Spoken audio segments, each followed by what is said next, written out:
नमस्कार मित्र हो. आजची कथा अजय नावाच्या एका गरीब मुलाची आहे. मित्रांनो, ही कथा ऐकण्याआधी माझ्या मनाचे हित या चॅनलला सबस्क्राईब करा. अजय एक साधा गरीब घरातला मुलगा होता. आई वडील मजुरीवर जगायचे आणि घरात नेहमी पैशांची कमतरता असायची. तरीही अजय अभ्यासात नेहमीच चांगला. पण एक दिवस वडिलांची तब्येत अचानक बिघडते. त्यांना मोठा आजार झालाय असं डॉक्टर सांगतात. उपचार महाग होते आणि घरात एक रुपया नव्हता. आई रडत बसलेली आणि अजय फक्त एकच विचार करत होता, आता काय करायचं. तो गाव सोडून शहरात काम शोधायला जातो. पण अनुभव नाही, ओळख नाही. एकीकडे भूक, दुसरीकडे निराशा, असे दिवस जात होते. पण काम मिळत नव्हतं. कुठे गेलं तर म्हणायचे उद्यापासून ये. दुसऱ्या दिवशी गेलं तर म्हणायचे आज नाही उद्या ये. अजय थकून रात्री एका बसस्टॉपवर एकटा बसलेला होता. डोळ्यात पाणी, मनात चिंता. घरचे फोनवर सांगायचे वडिलांची प्रकृती आणखी खराब झाली. तेवढ्यात एक चहाचा टपरीवाला तिथे येतो. तो अजयकडे बघतो आणि विचारतो, काय रे बाळा, कशाला रडतोयस.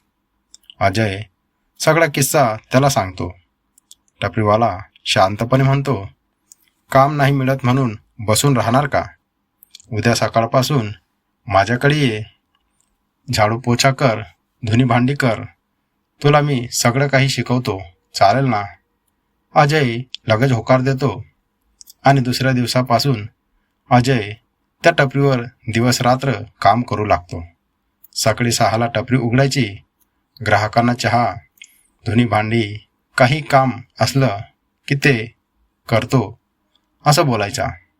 पहिल्याच महिन्यात साधारण 3 ते 3,500 रुपये त्याला मिळतात. पण तेच त्याच्यासाठी खूप मोठी सुरुवात होती.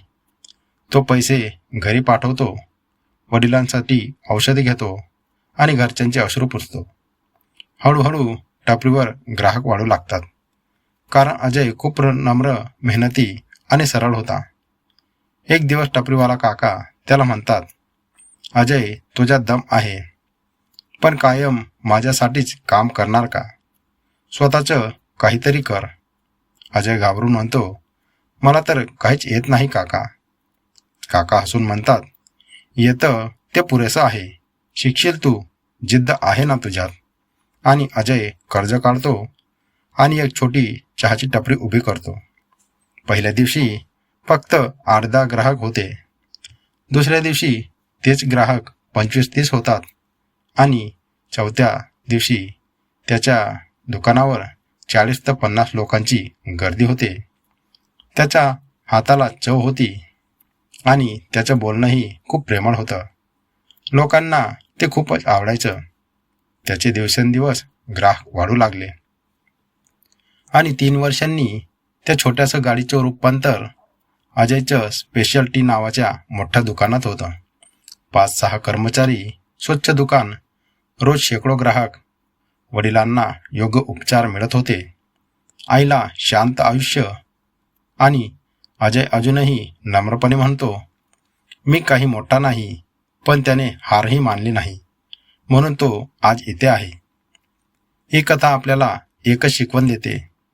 जीवनात कितीही अडचणी येऊ द्या, कितीही वेळा पडू द्या, पण जिद्द असेल तर माणूस एक दिवस नक्कीच उभा राहतो. कारण जिंकण्यासाठी श्रीमंत असणं आवश्यक नाही. जिंकण्यासाठी फक्त हार न मानणं हेच आवश्यक असतं. तर मित्रांनो, ही कथा तुम्हाला कशी वाटली मला कमेंटमध्ये नक्की सांगा. कथेला लाईक करा आणि तुमच्या मित्रमैत्रिणींना शेअर नक्की करा. चला भेटूया अशाच सुंदर नव्या कथेत. नमस्कार.